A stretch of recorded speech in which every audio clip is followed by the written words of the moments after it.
Asalaamaaleykum waaw dañu ñëwoon tey pour initier fii ci département de Thiès en tant que superviseur le processus de la vente des cartes du parti,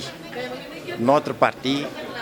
l'Alliance pour la République, qui est le premier parti du Sénégal. Je le dis avec fierté, avec d'autres camarades, nous sommes venus parce que cette année est décidément une année très politique et une année de renouvellement. Nous avons eu à renouveler les collectivités territoriales, en tout cas leur gouvernance, puis c'était le tour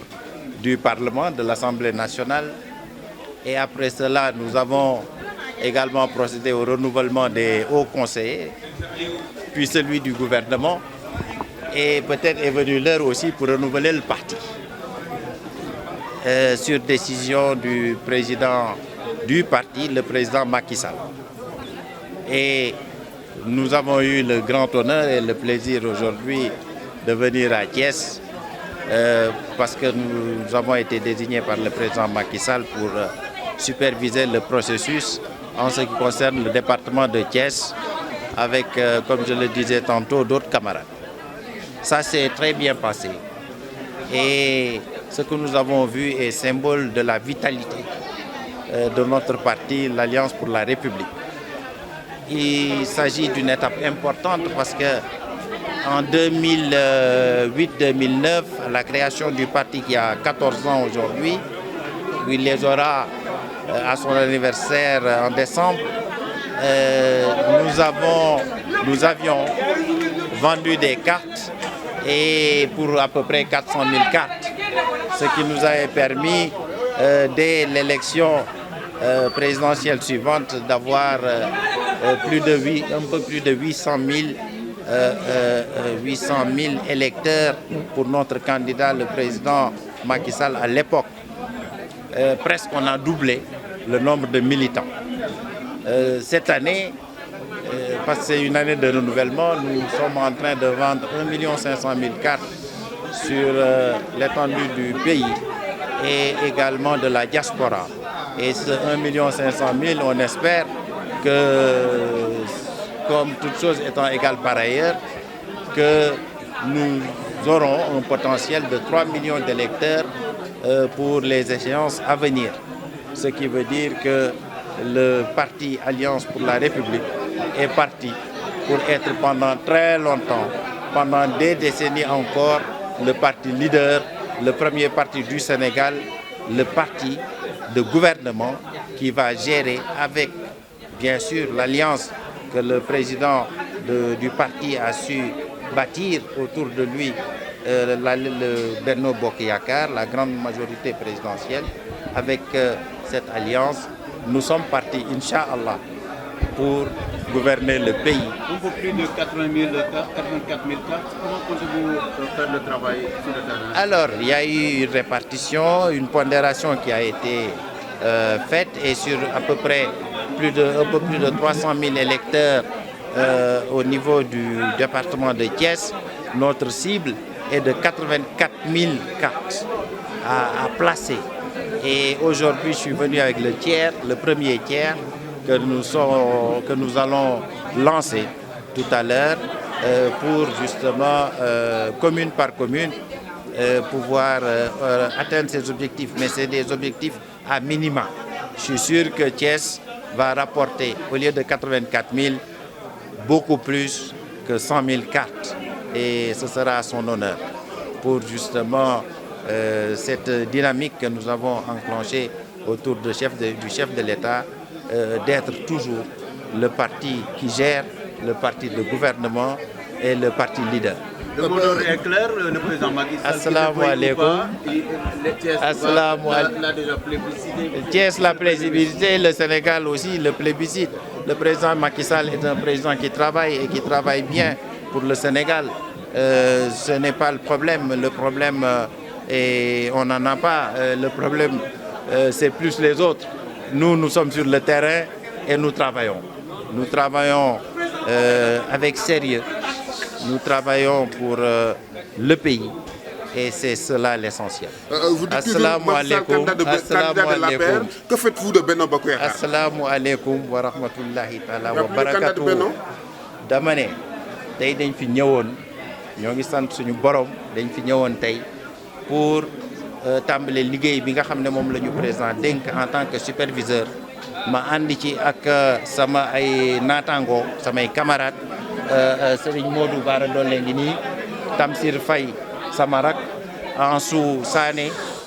am na ñeneen Souleymane Ndoye ci la bokk tey dafa amoon xat-xat député la amoon na ñeneen ñu amoon xat-xat ñu ci nekk comme Lamine Bara Gaye nga xam ne fi mu nekk mi nga ca Togo ci mission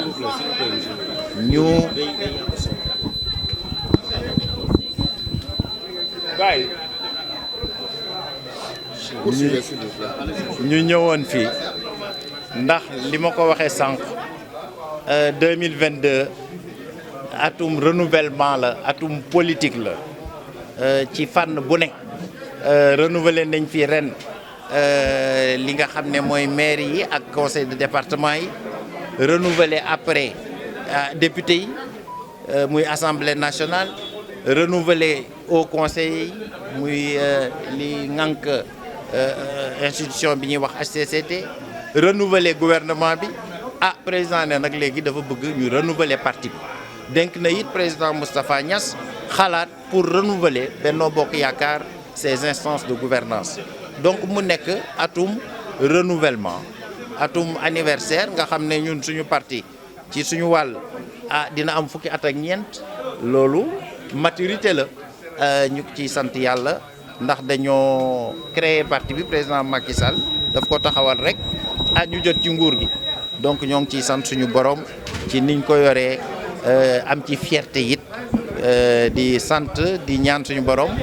mu jàppale ñu ba nga xam ne suñu parti bi nga xam ne parti de gouvernement la yàgg ci gouvernement nekk ci parti de gouvernement opposition bi ñu leen di ñaanal ñu yàgg ci opposition. Macky mooy seen candidat APR kan mooy candidat Benno. ma ne sëñ bi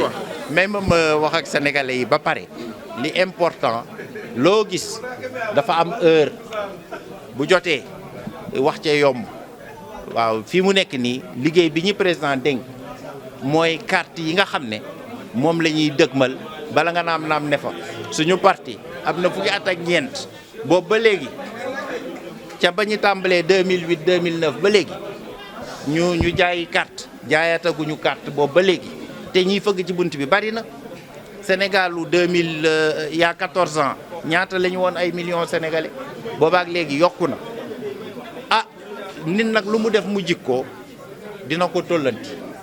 2008 2009 ba ñuy taxawal parti bi dañoo jaay carte am 400 000 cartes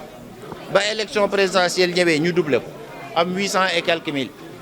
yóbbu góor gi deuxième tour yàlla jox ndam li président Macky Sall léegi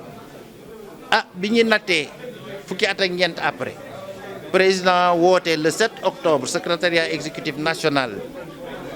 responsable yëpp ñoo nga fa woon mu ne nañu jaayaat 1,5 million cartes ñu am yaakaar ne li tubaab naan toute chose étant égale par ailleurs incha allah loolu mën nañoo jox 3 millions yi cartes 3 millions yi électeurs ay xob yoo xam ne ay sénégalais ñoo koy voteel suñu candidat buñ ca tolloo ci 2024. loolu maa ngi ñëw dañuy ne 1,5 million cartes boobu nag la ñu toog ñu xool Sénégal 46 départements yi ak diaspora bi ku ci nekk par rapport ak sa nombre d'électeurs sa potentiel sa population ñaata carte lañu fa la war a jaay Dakar nekk temps Thiès nekk 84 000 cartes buñ ko jaayee ku nekk sa objectif biñ la fixé boo ko defee dinañ jaay lu mu gàtt 1,5 million donc mais parce que bul jàpp rek 84 000 lu Thiès département bi yëpp 300 et quelques mille électeurs la ñu jàpp 84 000 noonu lañ ko jàppee feneen jàppee ko feneen boo jëlee pondération bi nga xam ne fichier bi global ak Thiès na mu ca toll mooy 84 000 yi noonu la toll ci 1 500 000 yi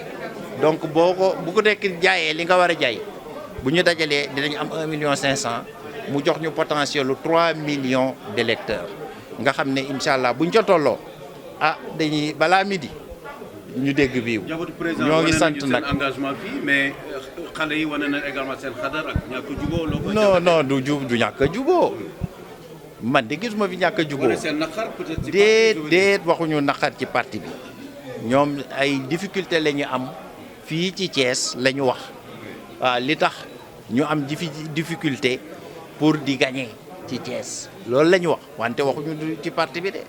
waaw loolu beneen mbir la loolu nag liñ fi wax fii ñun tënk nañ ko noté nañ ko lépp dinañ ko jébbal ki ko war a jot ci analyse ak recommandation li ñuy ñaan suñu borom mooy jàmm ji ñuy fi gis fii tey ci Thiès sax réew li koy yore mooy stabilité ak jàmm fii ku bëgg a def sa réunion dem sa espace privé def sa réunion ci jàmm ñibbi fa ngay ñibbi suba keneen ñëw liyee même salle bi def moom it dosam démocratie bi di dox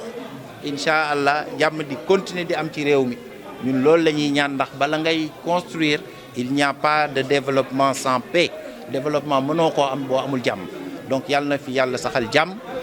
ñu continuer nag ñun di gérer réew mi ndax am nañu xam-xam bi am nañu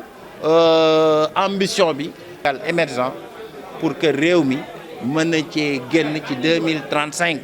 incha allah te xëy na balaa booba sax ñu jot ci ndax yàlla def na fi wàcce na fi pétrole ak gaz incha allah bala ñuy wax loolu 2023 réew mi lu bees li fiy ñëw nag duñ ko wax li tax li gën a important réew mi est-ce que dinañ wax suffisamment ne juillet bii incha allah 2023 ñu commencé di produire pétrole décembre 2023 gaz di am gaz ak pétrole boobu di ñëw nekk jamonoy naataange ci réew mi nañ ko lijjanti ba pare président Macky Sall loolu lay liggéey suba ngoon après ñu wax nag kan moo am profil bu gérer loolu beneen débat la suñ ci tolloo dinañ ci wax jërëjëf.